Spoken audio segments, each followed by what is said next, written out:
رمضان کی تیاریوں میں گھروں کی صفائی صرف کچرے سے نہیں، غلاظتوں سے، گناہوں سے، عیاشیوں سے، آوارگیوں سے، ان تمام سے بچوں کو ٹائم ٹیبل بنا دو کہ بیٹا رمضان المبارکہ ہے، تمہاری یہ گیم کھیلنے کا وقت نہیں ہے، تمہاری یہ ٹی وی پر بیٹھنے کا وقت نہیں ہے، یہ سیریل اور فلموں کا وقت نہیں ہے، یہ سب چیزیں بند کرو۔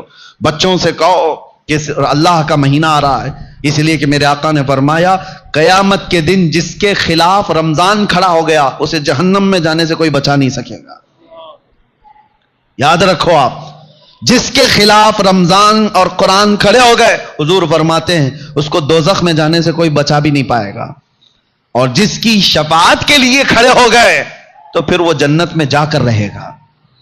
جس کی حمایت میں یہ دونوں کھڑے ہو گئے، قرآن اور رمضان، اسی لیے قرآن اور رمضان کیسے خلاف کھڑا ہوگا؟ اللہ کی بارگاہ میں مقدمہ کرے گا کہ مولا میں اس کے گھر گیا تھا، اس نے میری بڑی بے حرمتی کی ہے، میں اس کے گھر گیا تھا تیرا مہمان بن کر، اس نے میری بہت توہین کی ہے۔ رمضان کے مہینے میں دن کے وقت کھانے پینے والے کے متعلق کہا گیا ہے ایک روزہ چھوڑنے کا عذاب 600 سال تک وہ دوزخ میں رہے گا۔ مسلمانوں کو یہ زیب نہیں دیتا رمضان کا احترام، اور خاص طور پر بچوں کی تربیت کے لیے، بچوں کی تربیت علماء سے بھی میری گزارش ہے کہ پورا فل فوکس کرو۔ ہم یہاں ہوتے تھے یا جب بھی میرے الحمدللہ میرا معمول ہے رمضان میں فل پیکج، صبح سے لے کر رات تک ہم تو مصروف ہی رہتے تھے۔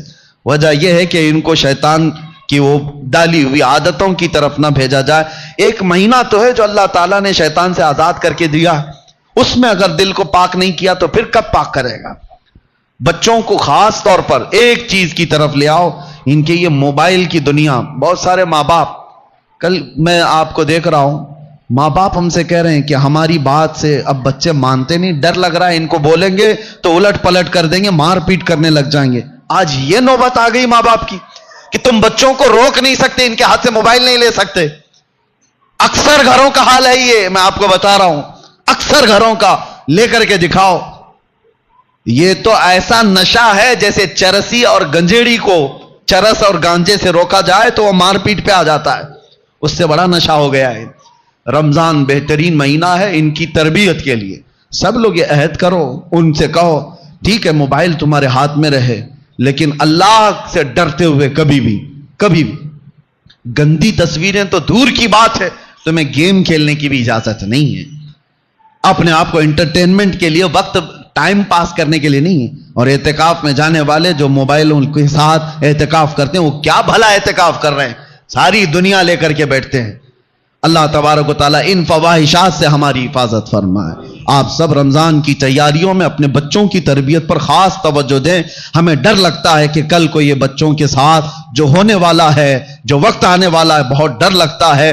اس لیے میں بار بار تاکید کر رہا ہوں کہ اللہ ان کے ایمان کی حفاظت عطا کرے، ان بچوں کا ایمان سلامت رہے، ورنہ دنیا ان کے ایمان کی ڈاکو ہے۔ اللہ تعالی ہم سب کے بھی ایمان و عقیدے کی حفاظت فرمائے۔ السلام علیکم ورحمۃ اللہ وبرکاتہ۔